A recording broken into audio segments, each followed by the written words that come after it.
সারা বাংলাদেশ থেকে আগত আমরা 10 সদস্যের একটি প্রতিনিধি দল সচিবালয়ে আমাদের শিক্ষা মন্ত্রণালয়ের মাননীয় উপদেষ্টা মহোদয়, মাধ্যমিক ও উচ্চ শিক্ষা বিভাগের সম্মানিত সচিব মহোদয় এবং বেশ কয়েকজন অতিরিক্ত সচিব, যুগ্ম সচিব এবং উপসচিব বলতে পারেন মন্ত্রণালয়ের একটা ফুল প্লেজের কমিটি বা ফুল প্লেজের একটা টিম দীর্ঘ 1.5 ঘন্টা যাবৎ আমাদের সাথে আলোচনা করেছেন।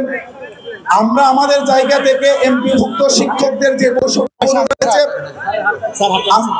আমরা চেষ্টা করেছি আপনাদের কথাগুলোকে একেবারে নিজের মনে করে আমরা বলার চেষ্টা করেছি। আমরা আলোচনা করে কিছু সংবাদ আপনাদের জন্য নিয়ে এসেছি। ভাইয়েরা, গত আন্দোলনে আমরা চেয়েছিলাম আমাদের শিক্ষক ভাইদের সাথে আমাদের কর্মচারী ভাইদের তাদেরও উৎসব পাতাটা বৃদ্ধি পাক, কিন্তু আমরা অনেক চেষ্টা করেও পারিনি। অনেক কর্মচারী ভাই আমাদেরকে অনেক গালাগাল দিয়েছেন। আমরা আসলে আমাদের জায়গা থেকে কোনো ত্রুটি ছিল না। আজকে আপনাদের জন্য প্রথম সুসংবাদটা আমরা দিচ্ছি, ইনশাল্লাহ আপনাদের উৎসব পাতার আগে ছিল 50-75% ডিউ লেটার আমাদের আন্দোলনের আলটিমেটামের প্রেক্ষিতে ইতিমধ্যে শিক্ষা মন্ত্রণালয় থেকে অর্থ মন্ত্রণালয়ে চলে গিয়েছে। সবাই বলে আলহামদুলিল্লাহ।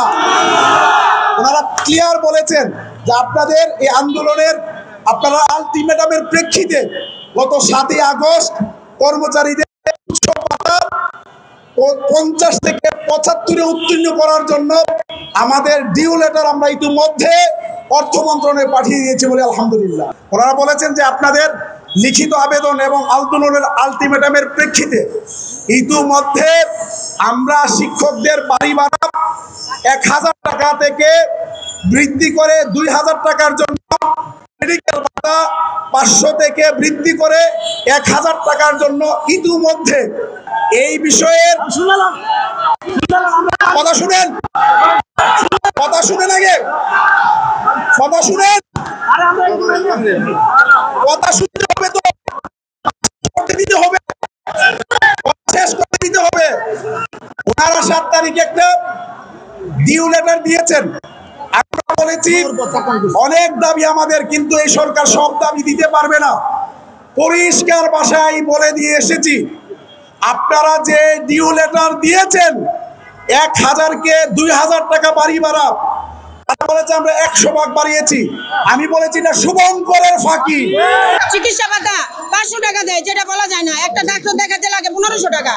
আমি এই যে অসুস্থতা নিয়ে আজকে আসছি, আমার কি খুব ইচ্ছে ছিল যে রাস্তায় নামি আমি এনটিআরসি থেকে নিয়োগ পাইছি একটা উপজেলা আমাদের রূপগঞ্জ। এই রূপগঞ্জে এক রুমের একটা বাসা নিতে 5000 টাকা লাগে স্কুলের পাশে, আর ভালো একটা বাসা নিতে লাগে 10,000 15,000। তো আমরা কিভাবে চাকরি করব, আর কিভাবে পড়াবো, আর কিভাবে থাকবো?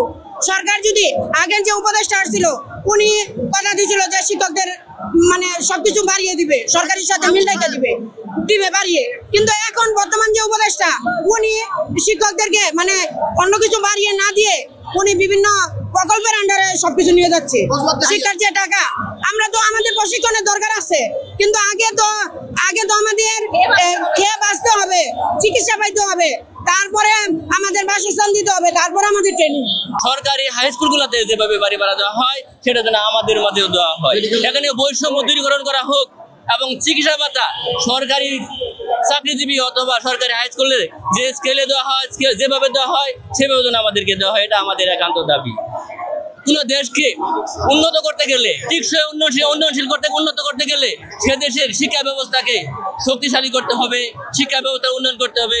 অথচ শিক্ষা ব্যবস্থা উন্নয়ন করার জন্য সরকার সর্বদাই চেষ্টা করতেছে, কিন্তু যারা শিক্ষা দিয়ে যাচ্ছে তাদেরকে উন্নয়নের আড়ালে রেখে কোনোদিনও শিক্ষা ব্যবস্থা উন্নয়ন করা সম্ভব নয়। বৈষম্যহীন বাংলাদেশ গড়েছি, তার অর্থ এই নাই 100 কেজি চালের দাম 9000 টাকা, আর আমার একজন কর্মচারী বেতন পায় 8200 টাকা। সংগ্রামী উপদেষ্টা মন্ডলীকে বলবো, আপনি অতি বিলম্বে আমার এই শিক্ষক মন্ডলী কিভাবে তারা তরকারি হাট বাজার মাছ আর গোস্তর কথা তো বাদই দিলাম। সংগ্রামী উপদেষ্টা মন্ডলীকে আমি বলবো, আপনারা এই বৈষম্য কিভাবে দূর করবেন? আজকে আপনার শিক্ষকরা এই প্রেস ক্লাবে এসেছে, আপনারা আসুন, আমাদেরকে আশ্বস্ত করুন, আপনারা আমাদেরকে বাড়ি ফেরার ব্যবস্থা করুন।